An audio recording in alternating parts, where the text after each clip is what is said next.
Never blast your music out in public. Always return your cart to the cart corral. These are perfect examples of unwritten rules. And NASCAR has very unique ones that some people follow while other people choose to break. So here are the most important unwritten rules that people have broken in NASCAR.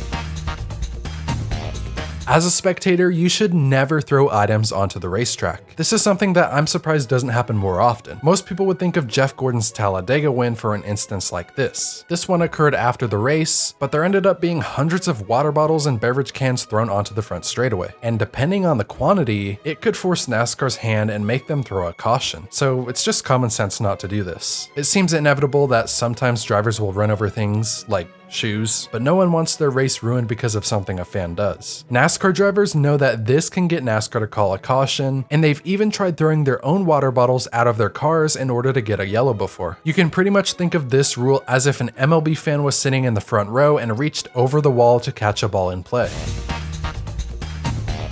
Lapped cars should always use their best judgment to get out of the leader's way, unless you're Ryan Newman. This rule is highly situational. If you're racing to stay on the lead lap, it's generally a little more acceptable to battle with the leader a little bit, even though 9 times out of 10 they'll eventually pass you anyway. And if you're any more than 2 laps down, you generally want to give the leaders the preferred line, or just be as predictable as you can and hold the line you've been using. If it's nearing the finish of a race and 2 cars are battling for the win, the respectable move is just to pull over and let them race it out. Sometimes this doesn't happen, which is kind of annoying, but that's why it's an unwritten rule. Oh, and the reason I mentioned Ryan Newman a little earlier is because he's notorious for being the hardest guy to put a lap down. At the end of this race at Dover 6 years ago, he was right in front of the leaders, and he was going too wide with other lapped cars, and this basically slowed Chase Elliott down and lost him the race. And now for today's video sponsor, Morgan & Morgan, which you might recognize from their bright NASCAR liveries. Over 5 million car crashes occurred throughout the United States in 2020. That amounts to 15,000 each day, or 600 every single hour. And if you're injured in one of these accidents, you can be entitled to more than you may think. In 8 clicks or less, you can submit a claim to Morgan & Morgan. Skip out on searching for a lawyer, sitting through the consultations, because doing all that is just tedious. Luckily, it's easy to get started because you can submit your case details, upload documents, and sign contracts all from your mobile device. If you're ever injured in an accident, you can check out Morgan & Morgan. You can submit a claim in 8 clicks or less without having to leave your couch. And for more information, go to forthepeople.com or dial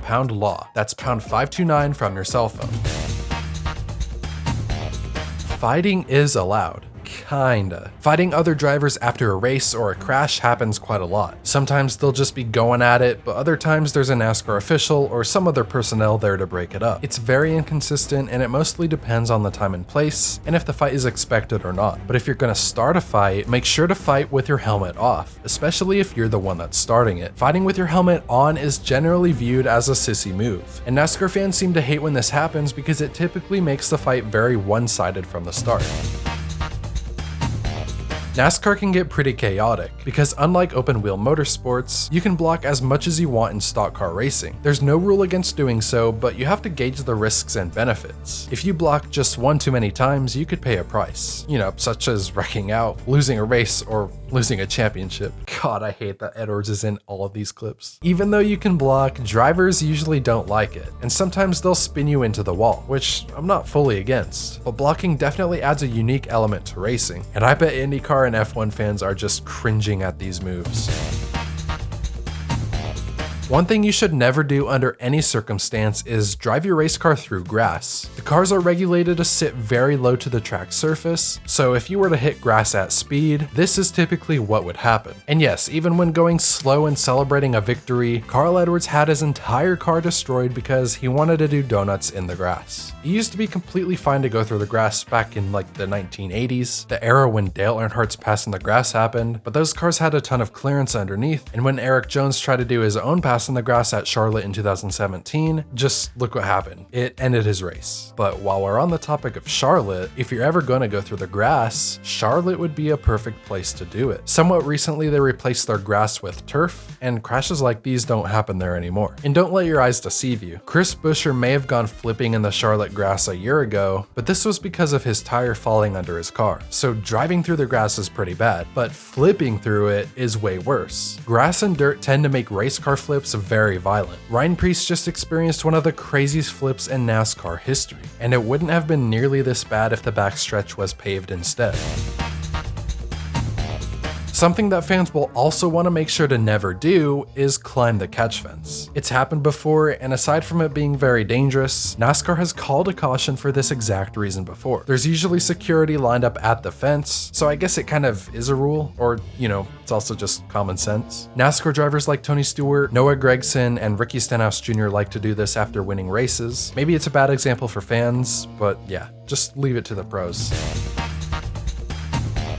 If you win a race at Indianapolis Motor Speedway, whether it be on the oval or road course, you must avoid doing a burnout on top of the historic bricks. It's believed that doing a burnout over the bricks increases the risk of them getting damaged, but not all NASCAR drivers know this unwritten rule. When Justin Allgaier won at the track 5 years ago, he did donuts right over the bricks. From my understanding, NASCAR fans and drivers care a little less about this than IndyCar fans. Many people aren't concerned and say the rain will just wash the rubber away, or if someone went out there to pressure wash it, that would do the trick too. But Indy was built over 100 years ago, back in 1909, so I can completely understand wanting to preserve the historic speedway. Let me know in the comments how you feel. In the NFL, you can tank or intentionally lose as long as you don't make it extremely obvious. But in NASCAR, tanking is probably 100 times harder. NASCAR has access to all radio communications between every team. So if you discuss pre-planned strategies that involve falling back through the field, wrecking yourself, or doing anything for the benefit of someone else, NASCAR will probably find out. This makes it nearly impossible to tank in NASCAR without getting caught. David Gilliland tried tanking to help Joey Logano in a race, and they weren't even teammates. Or even the time in 2020 where Denny Hamlin needed every last point, so his teammate Eric Jones was told not to pass him since that would take a point away. This is kind of what teammates are for though, but at what point do you draw the line and determine what a teammate can and can't do? Another unwritten rule in the sport of NASCAR is to not mess with the pace car. Let's just say the pace car is leading the entire field, and if you did anything to wreck it, it would create a small roadblock that 40 cars would have to try and avoid. And the pace car isn't nearly as safe as the race cars either, but that doesn't deter some drivers from having some fun. Kyle Busch got screwed on a bad call from NASCAR, so during the caution laps, he started bump drafting the pace car. Tony Stewart was caught doing this as well. I can't imagine what the pace car driver must be thinking. Dale Jr. was once the honorary pace car driver for a Brickyard 400, and Kyle Busch wanted some acknowledgement by NASCAR's most popular driver, so he started to give Dale a push. Dale Sr. had his very own moment with the pace car as well, and if you play iRacing and you've never gone through the pace car at least once in your life, I'd be disappointed. This is exactly why they have to make the pace car invisible, because I bet it would get wrecked in every single race.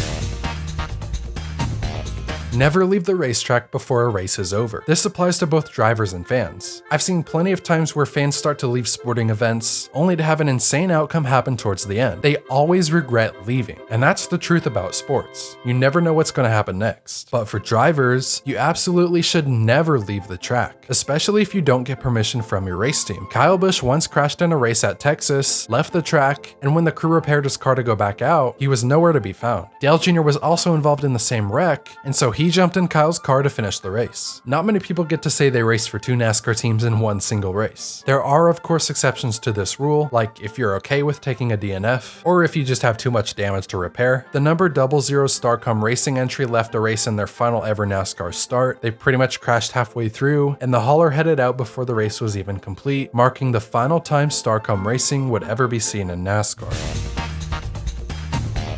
At some point in the middle of NASCAR's 2017 season, race winners started to get interviewed on the front stretch in front of the entire crowd instead of the traditional victory lane. I don't know exactly why this started happening, but it's been very consistent for the last 6 years. Many NASCAR fans prefer keeping winner interviews in victory lane, but it seems like this has to be a hidden rule that drivers must get out of their cars on the track and wait to be approached. I beat your favorite driver. I don't remember many times where drivers have skipped this side quest, but I'm sure it's happened a time or two.